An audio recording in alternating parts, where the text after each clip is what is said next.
اعوذ باللہ من الشیطان الرجیم بسم اللہ الرحمن الرحیم السلام علیکم میرے عزیز بچوں اور والدین حضرات، آج میں پھر آپ کی خدمت میں حاضر ہو رہا ہوں چونکہ ہم نے پرندہ کی فریاد کا لیسن مکمل کیا ہے۔ اب اس کے سوالاتوں کا جواب دینا ہے۔ میں نے ساتھ ساتھ آپ کو سمجھایا بھی۔ آپ اپنی کتاب نکالیے اور سوالات کے صفحے پر آ جائیے۔ صفحہ نمبر 79 ہے یہ۔ پرندہ کو گزرے ہوئے زمانے کی کون کون سی باتیں یاد آ رہی ہیں؟ پرندہ قفس میں کس کی آواز سننے کی آرزو کرتا ہے؟ پرندہ خود کو بدنصیب کیوں سمجھتا ہے؟ پرندے کو اپنے چمن کی کون کون سی چیزیں یاد آ رہی ہیں؟ قسمت کو رونے سے کیا مراد ہے؟ دیکھیے عزیز بچوں، پہلا سوال ہمارا ہے پہلے سوال کا جواب۔ پرندہ کو چہچہانا، ساتھیوں کا اپنے گھونسلے میں اپنی مرضی سے آنا جانا، باغ کی کلیاں، اپنے ساتھی کی شکل، اس کی خوبصورتی، اس کی آوازیں وغیرہ یاد آتی ہے۔ یہ پہلے سوال کا جواب ہے۔ اب آپ دوسرے سوال دیکھیے، اس کا جواب میں بتاتا ہوں۔ دوسرا سوال آپ کا جو ہے اس کا جواب ہے پرندہ قفس میں اپنے ساتھی کی آواز کو سننے کو ترس رہا ہے۔ دوسرا سوال آپ کا تھا پرندہ قفس میں کس کی آواز سننے کی آرزو کرتا ہے؟ جواب ہے اس کا پرندہ قفس میں اپنے ساتھی کی آواز سننے کو ترس رہا ہے۔ اسی طرح سے میرے عزیز بچوں، تیسرا سوال ہے پرندہ خود کو بدنصیب کیوں سمجھتا ہے؟ کیونکہ وہ قفس میں بند ہے، کیونکہ وہ قفس میں قید ہے۔ چلو اب چوتھا سوال آپ کا آ گیا۔ تو چوتھا سوال ہے آپ کا پرندے کو اپنے چمن کی کون کون سی چیزیں یاد آ رہی ہیں؟ جواب اس کا ہے اپنے ساتھیوں کا چہچہانا اور مسکرانا، کلیاں اور پھول یاد آ رہے ہیں وغیرہ۔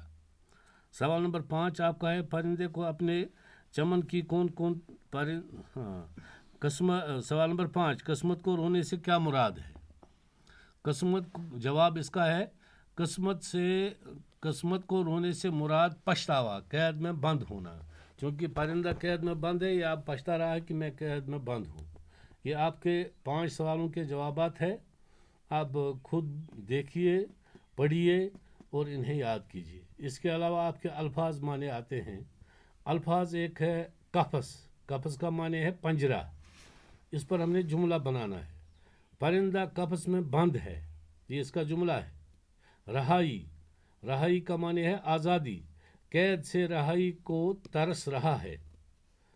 قسمت کو رونا، بدقسمتی پر رونا، قسمت کا خراب ہونا، تکلیف پہنچنا۔ بس میں ہونا، اختیار میں ہونا، کاش میری رہائی میرے بس میں ہوتی۔ بس میں ہونا اب میں نے آپ کو بتایا۔ اب کامنی سی صورت، پیاری صورت، اس پر ایک جملہ بنائیے، آپ خود بنائیے۔ کامنی سی صورت کیا ہے؟ کامنی سی صورت خوبصورت۔ مجھے میرے ساتھی کی کامنی سی صورت یاد آتی ہے۔ جس دم کا معنی ہے جس وقت، تو اس پر جملہ بنائیے۔ جس وقت مجھے اپنے چمن، اپنے گھونسلے اور اپنے ساتھی کی یاد آتی ہے۔ آشیانہ، گھونسلے کو کہتے ہیں، گھونسلہ جس طرح ہمیں گھر ہوتا ہے اس طرح جانوروں کو گھونسلہ ہوتا ہے۔ میرا آشیانہ ایک بہت بڑے درخت پر ہے۔ میرے آشیانے کے ارد گرد جھاڑیاں ہیں۔ اسی طرح سے کامنی کا میں نے کہہ دیا آپ کو خوبصورت، اسے مجھے اپنے ساتھی کی وہ خوبصورتی یاد آتی ہے۔ صدائے، آواز، اے کاش کوئی میری صدائیں سنتا، اے کاش کوئی میری آواز سنتا۔ چمن باغ، ہمیں گھر میں ایک بہت بڑا باغ ہے، چمن ہے۔ اسی طرح سے چھٹنا، دور ہو جانا، میرے ساتھی مجھ سے چھٹ گئے۔ جیسے یہ ان سوالات کے جوابات تھے اور الفاظ معنی کو میں نے جملوں میں استعمال کیا۔ آپ خود بھی ٹرائی کیجئے، گھروں میں رہیے، سیف رہیے، محفوظ رہیے۔ اور والدین حضرات سے میری گزارش ہے کہ اپنے بچوں کی طرف خاص دھیان دیجئے۔ اللہ کی طرف سے یہ عذاب ہے، ہم اپنے گھروں میں بند ہے، لہٰذا آپ ہی اپنے بچوں کی طرف دھیان دیجیے. اگر کبھی ہماری ضرورت پڑی کسی وقت بھی فون کیجیے, ہر ایک سوال کا جواب ملے گا, یا کوئی کسی بچے کے مطلب کچھ بھی پوچھنا ہو ہم جواب دینے کے لیے تیار ہے. یہ 7th class government girls middle school وڈی پورہ کا کلاس تھا جو میں نے آج مکمل کیا. پرندے کی فریاد. انشاءاللہ کل ملیں گے.